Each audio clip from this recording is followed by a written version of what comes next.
뉴스의 진수를 보여주는 인터뷰 뉴진수.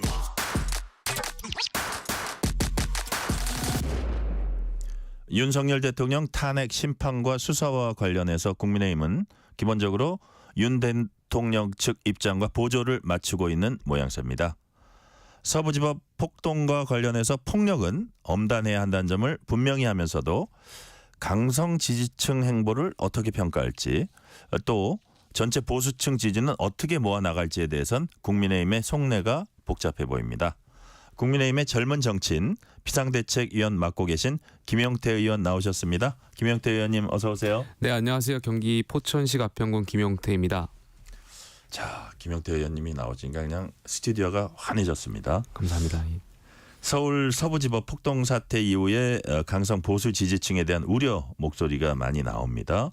김민전 의원이 기자회견을 주선했던 그 단체 이름이 반공청년단인데 이분들은 서부지법 사태를 민주화운동이라고 이렇게 주장을 하기도 했고요. 그러니까 이런 분위기랄까 이런 주장들은 김용태 의원님 어떻게 평가하십니까? 저랑은 생각이 좀 다른 것 같습니다. 폭력 사태, 법원에 대한 폭력은 어떠한 이유에서라도 정당화될 수가 없다라는 게 저도 그리고 또 당의 공식 입장이기 때문에요. 그 법원 폭력 사태를 민주화 운동이라고 칭할 수는 없는 것이고요. 그분들의 주장과 저희 당의 주장은 생각이 좀 다른 것 같다라는 말씀 좀 드리고 싶고요. 네. 예, 당은 이 폭력 행위에 대해서는 법의 절차에 따라서 치안 당국이 따라야 된다고 생각합니다. 네. 폭력은 어떠한 이유를 들더라도 이거는 용납될 수 없다는 취지로 말씀해 주신 것 같아요. 그렇습니다. 예. 네. 자, 오늘 아침에 TV조선에 국민의힘 권영세 비대위원장이 출연을 했습니다. 거기서도 권영세 위원장은 폭력과 불법은 처벌해야 한다. 이렇게 이제 말했습니다. 다만 이제 이런 질문을 받았어요. 강경 우파와는 좀 거리두기 해야 하는 것 아니냐. 뭐 앵커들이 할 수 있는 질문이잖아요. 그랬더니 권영세 위원장이 뭐라 그랬냐면 하나하나 따져서 유연한 대응이 필요하다 답했습니다. 어떤 뜻일까요? 강경 우파라고 해서 일부 언론에서는 국민의힘이 손을 그어야 된다 이렇게 주장하시는 분들도 있는데 그 강경 우파가 어떤 분들을 지칭하시는지는 뭐 언론사나 아니면 그 말씀을 하시는 분마다 지칭 세력들이 달라서 좀 획일화된 말씀 좀 드리긴 어려울 것 같고요. 다만 제가 생각할 때 그 강경 우파라고 하더라도 그분들 중에 일부는 굉장히 극단적인 생각들을 갖고 계신 분들이 있죠. 그러니까 저희 당원이 아닌 다른 당 당원분들 같은 경우는 저희가 당연히 저희랑 당도 다르고 생각도 다른 부분이 있으니까 당연히 그런 부분에서는 다르다는 말씀 좀 드리고 싶고요. 다만 네. 저희 당 내 안에서 좀 강경한 우파분들도 어떤 사안에 대해서는 합리적인 주장을 하실 때도 있고 그렇지만 그렇다고 해서 모든 걸 배척할 수는 없는 것이니까 아마 권영세 비대위원장께서는 그러한 적절한 사안마다 따져보겠다라는 취지로 원론적인 말씀을 하신 거라고 생각 들고요. 저희가 국민의힘이 108명의 국회의원이 있습니다. 이번 계엄 사태 이후에 또 이것을 처리하는 과정, 탄핵에 이르기까지 108명의 의원들 생각이 다 달랐습니다. 네. 저희가 스펙트럼이 굉장히 넓은 정당이고 그럼에도 불구하고 이 일을 처리해 나가고 전국을 안정화시키고 하는 데 있어서 중지를 모으는 과정을 저희가 해왔는데 아마 당원분들도 생각이 다양할 거라고 생각합니다. 그래서 이분들을 누굴 배척하고 이런 것이 아니라 좀 저희가 집권 여당으로서 책임감을 가지고 좀 중지를 모아야 된다라는 취지에서 위원장께서 말씀하신 거 아닌가 생각이 들고요. 권영세 비대위가 처음에 시작할 때 내세웠던 게 통합과 쇄신이었습니다.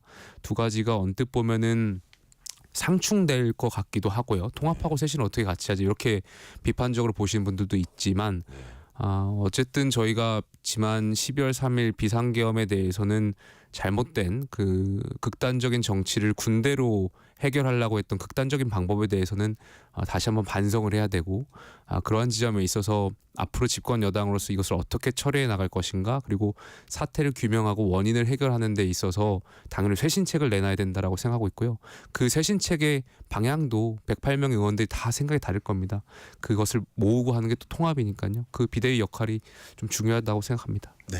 그 통합과 쇄신 그거는 기회가 될 때 뒤쪽 질문에서 제가 잠시 또 다시 녹여서 질문을 드리도록 하고 하던 얘기를 조금만 더 하면 그러니까 이런 취지로 이해가 돼요. 권영세 비대위원장의 얘기는 자꾸 뭐 극우와 그러니까 결별해라, 빨리 이별해라 이런 요구를 받지만 과연 강성 지지층 중에 그러면 다 그분들이 말씀하셨지만 108명 의원들도 스펙트럼이 많듯이 예, 예. 그 당원들 얼마나 스펙트럼이 많겠습니까? 그거를 하나하나 그냥 한 뭉텅이로 해서 평가할 수는 없다. 그러니까 그렇죠. 예. 그분들 중에서도 좀 강성 지지층 중에서도 우리가 받아들일 건 받아들이고 그렇다고 해서 더 극단의 어떤 폭력 사태까지 불사한 사람들은 용납할 수 없는 거고 그게 아마 분류가 예, 필요하니까 당연히 법을 뛰어넘는 행위는 예. 저희가 그러니까 처벌해야 된다라고 생각하고 있고요. 약간 예. 뭐 그거를 한 묶음으로 해가지고 매도하는 거는 또 그것 또한 옳지 않지 않느냐 뭐 이런 취지 같아요. 예. 그렇죠? 가령 예.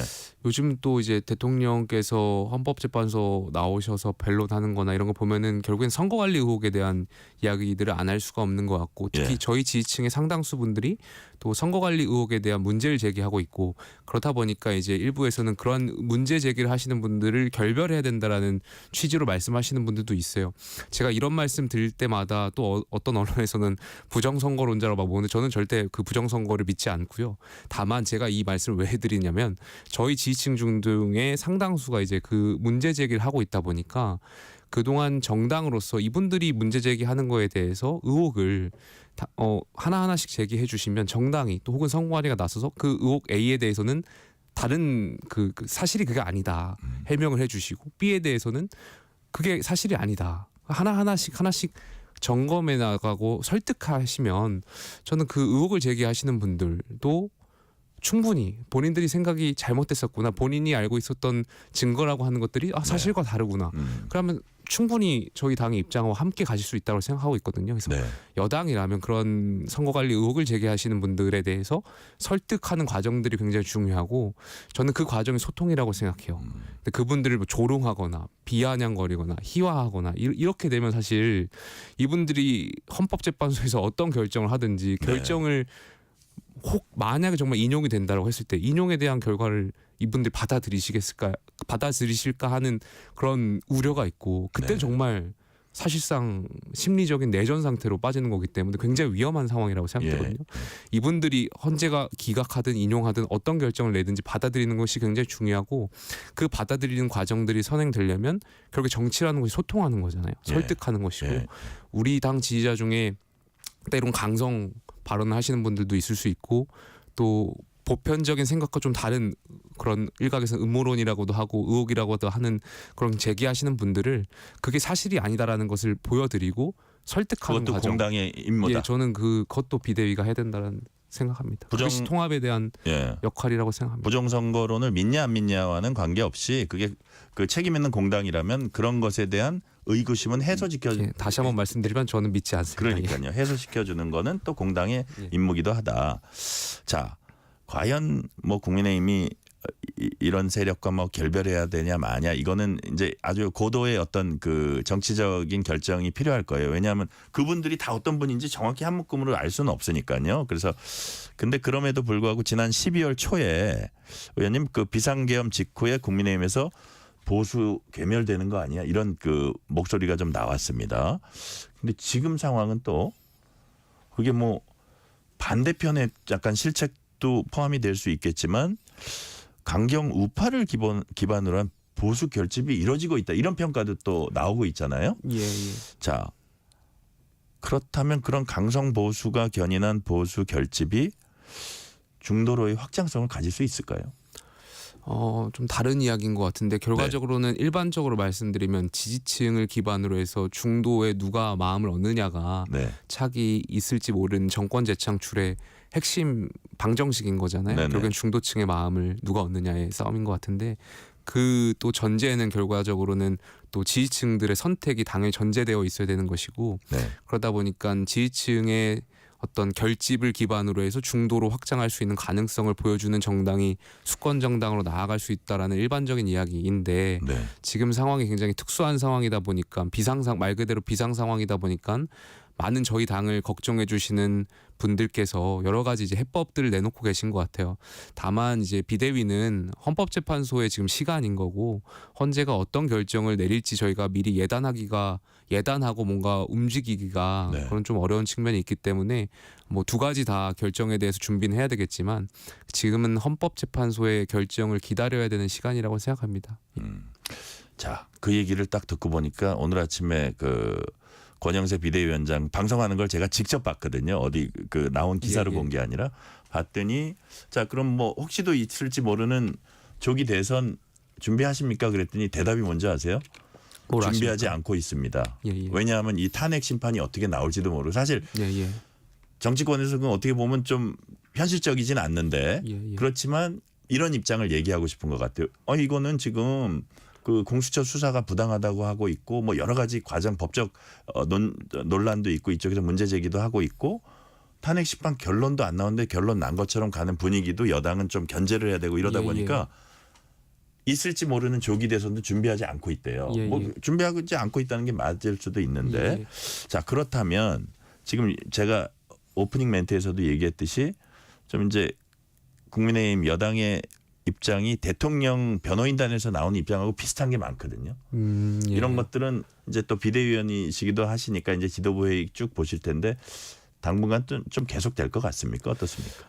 지금 안타깝지만 어쨌든 대통령께서 구속된 상황이고 또 네. 헌법재판소는 또 다른 재판이지만 어쨌든 계속 진행 중이고 이것과 관련해서 뭐 대통령께서 본인의 공수처 수사 권한에 대한 법적 어떤 항변이라든지 이런 것들은 그 사법 체계 안에서 대통령과 또 대통령 측 변호사가 이제 주로 해 나가셔야 될 것 같고 또 여당은 물론 거기에 대해서 사법 당국이라든지 또 헌재가 신속이라는 이유만으로 절차적 어떤 완결성을 지키지 못하는 그런 판단들이나 행위를 했을 때 당연히 네. 여당으로서는 지적을 해야 되겠지만 지금으로서는 조금 전에 말씀드렸던 것처럼 그거는 이제 헌법재판소의 시간을 맡겨두고 여당은 여당대로 또 새신책을 준비하는 것이 또 집권 여당으로 바람직한 거 아닌가 생각이 듭니다. 뒤에서 말씀드리겠지만 지금 경제 상황이 굉장히 어렵고 네네. 그러다 보면 또 다음 주에 이제 설 연휴인데 사실 설 명절 분위기가 나지도 않고 그러니까 네네. 경제 회복을 하는 데 있어서 집권 여당이 또 경제적인 측면이나 정치적인 측면이나 쇄신책을 같이 내놓는 방향이 네. 주가 되어야 되지 않을까 생각합니다. 그것이 뭐 대통령하고 결별하는 거냐 대통령하고 함께하는 거냐 이러한 시각으로 딱 편가르기 해서 볼 수만은 없는 거라고 생각되고요. 네. 정치라는 것이 굉장히 고도의 복합적인 어떤 행위다 보니까 그런 것을 집권 여당이 정교하게 잘 해내는 것이 비대위의 역할이라고 생각합니다. 자, 지금 윤 대통령은 공수처 수사 자체가 불법이고 부당하다. 그래서 구속 이후에도 공수처 수사에는 일절 응하지 않고 있고 강제 구인이라든지 현장 조사라도 좀 하자에도 이제 응하지 않고 있습니다. 아울러서 어제 이제 처음으로 탄핵 심판 변론길에 이제 직접 출석을 해서 보니까 이제 발언을 좀 했는데 국회 탄핵 소추 사유를 적극적으로 부인했어요. 그러니까 모든 제기된 그 혐의랄까요? 그런 것들을 부인했다고도 볼 수 있는데 국회의원 끌어내라고 한 적도 없다. 최상목 권한대행에 쪽지도 주지 않았다. 근데 이게 이제 구속된 그 부하 그 직원들, 그 계엄을 실행하신 사령관들, 분들하고 경찰 예. 이 얘기가 상반됩니다. 이 상황은 어떻게 보십니까? 이게 불리하게 예. 작용할까요? 어떻게 보세요? 사실 그 계엄을 실행하신 분들하고 대통령의 의견이 다른 것은 12월 3일 날 이후에 나오는 언론 보도를 통해서도 많이 확인이 됐었습니다. 그래서 실제로 정치인 체포 지시를 했냐 마냐 이거 가지고 대통령 측과 또 계엄을 실행하셨던 분들하고 의견이 달랐던 걸로 알고 있고 네네. 그러다 보니까 사실 그때 저도 그때 주장했었지만 여당이 말씀드렸던 것은 탄핵과 관련해서도 우리가 최소한 국정조사라든지 아니면 네. 여러 가지 수사 기관의 어떤 기소 내용이라든지 뭐 여러 가지를 보고 판단하자라는 의견 원칙적인 의견을 좀 드린 바가 있고 그걸 좀 지금도 두 양측이 말이 좀 다르다 보니까 좀 네. 지켜봐야 될 부분이 있을 것 같습니다. 그리고 대통령께서 어제 헌법재판소에 나오셔서 이제 변론하시는 말씀들 제가 다 보진 못했고 이제 저도 언론을 통해서 몇 가지 봤는데 대통령은 본인의 어쨌든 비상계엄 선포에 대한 그렇게 생각하게 된 배경에 대해서 말씀하신 것 같고 네. 또 이 부분에 대해서 수사를 통해서 국민들께서 판단을 하실 부분까지 있을 거라고 생각되는데 다 뭐 대통령으로서 어떤 그런 본인이 하실 수 있는 표현들이라고 생각합니다. 다만 이제 헌법재판소가 언제까지 이어질지는 모르겠습니다만 적절한 시기에는 저는 대통령께서 국민들께 한번 다시 말씀을 드리는 게 사과와 관련해서 말씀을 드리는 게 좋지 않을까 생각이 됩니다. 가령 대통령 입장에서 본인이 이제 그렇게 비상계엄을 선포하게 된 배경에 대한 이야기를 쭉 어제 해주셨던 것처럼 말씀하시고 다만 본인이 이제 본인 생각에서는 그것이 옳았다라고 이제 생각하실 텐데 그럼에도 불구하고 결국에 비상계엄으로 인해서 국민들에게 피해를 주신 점 그리고 경제와 외교가 대한민국 그동안 쌓아왔던 자산들이 많은 피해를 입게 된 점 이런 점에 대해서는 대통령으로서 국민들께 다시 한번 사과를 하시는 것이 좋지 않을까 개인적으로 생각합니다. 네. 자, 지금 경제 얘기하셨으니까 이 질문부터 먼저 하고 또 다른 질문으로 갈게요. 한국은행이 비상계엄과 탄핵 전국 여파 등으로 국내 총생산 GDP가 6조 원 넘게 줄어들 거란 이제 분석을 내놨습니다. 앞서서 이창용 한은 총재 15조에서 20조 정도 규모 추경이 지금 우리 경제 상황에 필요하다고 했고 사실 그게 민주당도 20조 규모 이제 추경 요구하고 있고요. 그리고 최상목 권한대행도 민생과 산업 지원이 필요하다.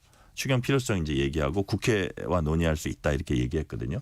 국민의힘에선 지금 지도부에선 좀 이 부분 심각하게 논의하고 있습니까? 경제가 좋지 않다라는 것은 많은 국회의원들 다 인지하고 있는 부분이고 당연히 집권 여당으로서 송구하는 생각입니다. 다만 저희가 경제 활성화를 위해서 많은 민생경제 특위부터 시작해서 지금 많은 이야기를 오고 가고 있는데요. 일단 저희 당 기본 입장은 저희가 올해 670조 원의 예산을 집행하는데 각 분기별로 나누면은 한 분기당 한 170조 원 정도 집행을 합니다. 그래서 올해는 경제가 좀 회복시키기 위해서라도 25% 추가 조기 집행을 해서 170조 원 정도 플러스 알파로 해서 100조 원을 더 1, 4분기 안에 초기 집행을 하려고 계획을 하고 있습니다. 그리고 더 나아가서 이제 추경에 대한 이야기들을 많이 하는데 민주당이 이야기하는 그런 전 국민에게 어떤 지원금을 드리는 것은 전혀 저희가 고려하지 않고 있고 이른바 이재명표 지원금. 그 부분은 실제로 그렇게 전 국민께 드린다고 하더라도 어떤 경제에 미치는 영향이 굉장히 적다라는 것이 여러 기관의 보고서로도 나와 있기 때문에 그 세금을 쓰는 것은 굉장히 아껴서 큰 효과가 있는 곳에 써야 된다라는 것이 기본 방침이기 때문에 실제로 추경을 한다고 하더라도 전 국민이 아닌 제 개인적인 생각입니다만 저희가 계속해서 말씀드렸던 것처럼 지금 굉장히 경제 이 위기 상황에서도 어떤 직종에 있는 분들은 또 이익이 나는 분들도 있고 어떤 분들은 또 굉장히 어려운 분들 굉장히 어떤 괴리감들 거리가 굉장히 더 멀어지는 부분들이 있는데 어려운 분들에게 좀 선별적으로 검토하거나 개인적인 의견입니다. 혹은 저희가 지난 예산안을 통과하면서 정부안이 통과될 때 사실 정부안 통과시킬 때 국회에서 증액 사안들 좀 예산을 좀 남겨놓습니다. 그래서 역대 예산이 통과될 때 국회에서 어떤 논의 여야의 협의를 통해서 정부안을 증액시켜서 통과시키는 부분들이 있는데 올해 그런 부분들이 다 삭감되고 통과되다 보니까 만약 정말 추경을 한다고 한다라면 그러한 적재적소에 필요한 예산들을 포함시키는 게 맞지 않나 생각이 들고요. 다 거듭 말씀드리지만 이재명 대표의 그런 포퓰리즘식 정책은 저희는 고려하지 않고 있다는 말씀을 드리고 싶습니다. 자, 내란 특검 법안이 다시 정부로 넘어갔습니다. 최상목 권한대행이 어떤 결정을 할지 이제 주목이 되는데, 자 국민의힘은 민주당이 사실 이제 내용을 많이 바꿨어요. 그럼에도 불구하고 더 수사를 확대할 수 있는 부분, 또 민주당은 그거는 늘 있었다고도 얘기하는데 그런 부분들 이제 되게 눈 가리고 아웅이다 이런 취지로 이제 얘기를 하고 있습니다. 더구나 지금 검찰에 예상되는 기소 시점보다도 특검 출범이 분명히 더 늦을 거다. 이게 무슨 의미가 있냐? 동의하세요? 그런 의견도 이제 당내에 많이 있습니다. 뭐 당에서 특검을 무용론을 말씀하시는 분들 중에 앵커께서 지적하셨던 것처럼 지금 이미 계엄을 실행하신 분들에 대한 어떤 기소라든지 구속이 다 된 상황이고 실제로 특검이 이루어진다고 하더라도 결과적으로는 특검은 대통령을 위한 수사가 될 텐데 실제로 대통령도 어쨌든 지금 구속되어 있는 상황에서 특검이 할 수 있는 역할들이 굉장히 제한적일 거다라고 말씀하시는 당내 의원들도 많이 계시고 나는 합리적이라고 생각합니다. 어찌되었든 저희가 특검을 추진하려고 했었습니다만 민주당이 저희의 특검안에 대해서 여러 가지 다 반영을 다 못했고 또 민주당도 계속해서 위헌적인 이야기를 하다 보니까 저희가 결렬됐는데 그 부분은 좀 더 원내 지도부에서 이야기가 나와야 될 것 같습니다. 하지만 지금 어쨌든 국회를 통과한 특검법이 저희 당에서는 최상목 권한대행한테 제2요구권을 계속 요청드린 바가 있고요. 실제로 제2요구권을 행사하신다고 하더라도 지금 상황에서는 야당이 저희 특검안을 사실상 거부했기 때문에 네. 통과될 가능성은 굉장히 적다라고 생각합니다. 네. 자, 윤석열 대통령은 체포 직전 관저를 찾았던 여당 의원들에게 정권 재창출에 힘써달라는 취지의 발언을 했다고 합니다.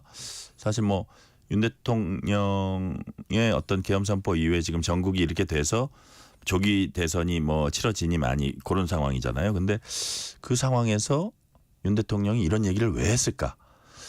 한쪽의 어떤 분석은 이건 그냥 추측에 불과합니다. 윤 대통령이 좀 나를 위해서도 제대로 좀 싸워달라. 그리고 지금 어떤 그 보수층이 결집하고 있으니까 여당도 좀 그 분발해달라. 뭐 이런 취지로 그 해석하는 분들도 있는데 왜 이런 얘기를 했을까요, 윤 대통령이? 무슨 의미일까요? 글쎄요, 뭐 대통령으로서 어쨌든 체포영장이 집행되는 그 과정에 인간적인 소외를 말했을 거라고 생각이 들고요. 네. 뭐 거기에 제가 어떤 코멘트를 뭐 많은 의미를 담아서 하는 것은 이 자리에서 좀 적절하지 않을 것 같고요. 정확히 파악되지도 않은데. 예, 다만 예. 대통령께서 제가 거듭 말씀드리고 싶은 것은 결국엔 대통령이라는 자리는 국민을 통합하는 자리이지 네. 않습니까? 네네. 그리고 지금 공수처 앞에 대통령을 지지하시는 분들도 계시고 또 대통령을 지지하지 않는 분들도 계시고 이분들끼리의 또 충돌도 우려되는 상황이고 이 상황에서 대한민국 대통령이라면 본인이 억울한 게 있다고 하더라도 어떤 메시지를 내셔야 될지에 대해서는 한 번 더 판단을 하셔야 되지 않을까. 제가 그런 그렇게 말씀을 말씀하신다 이거죠. 드리고 지금 싶습니다. 김용태 예, 예. 의원님의 말씀이 어떻게 저는 들리냐 하면 만약에 이제 탄핵 국면에서 어떤 결론이 날 때 우리가 그 결론에 대해서 좀 승복할 수 있는 어떤 사회 분위기를 만들어 가는데 어떻게 보면 결자해지 차원에서 대통령도 거기에 좀 역할을 해야 되지 않을까 그런 뜻입니까? 대통령이 큰 역할을 하실 수 있다고 생각합니다. 그 네. 환자가 어떤 결정을 하든 국민들이 승복하는 것이 굉장히 중요하고 그 승복하는 과정 결과에 네. 대통령의 역할이 분명히 있을 거라고 생각합니다. 네, 마지막 질문 드릴게요. 대통령이 뭐 정권 재창출 힘써달라는 얘기도 했다는데 실제로 조기 대선이 실제 치러질 경우 보수 정당의 차기 주자는 어떤 덕목, 어떤 비전으로 그 유권자들에게 어필을 해야 한다고 보십니까? 거듭 말씀드리지만 대통령 지도자에 대한 국민의 요구 사항이 있을 것 같습니다. 네네. 국민을 통합하고 또 어떤 국가 원수지 않습니까? 그래서 어떤 지도자로서의 우리가 보통 생각하는 그러한 덕목들 아마 보수 정당에서 누가 후보가 될지 모르겠습니다만 실제로 뭐 대선이 있을지도 모르겠습니다만 누가 된다고 하더라도 아마 그 지점이 국민들께서 많이 보시지 않을까 생각이 듭니다. 네, 그 지점 보고 좀 이렇게 훼손된 보수의 가치를 또 세우는 사람들. 그렇습니다. 그런 당연히 부분도- 전제되어야 한다고 생각합니다. 네네. 오늘 말씀은 여기까지 듣겠습니다. 지금까지 국민의힘 비상대책위원이신 김용태 의원이었습니다. 말씀 감사합니다. 감사합니다. 퇴근길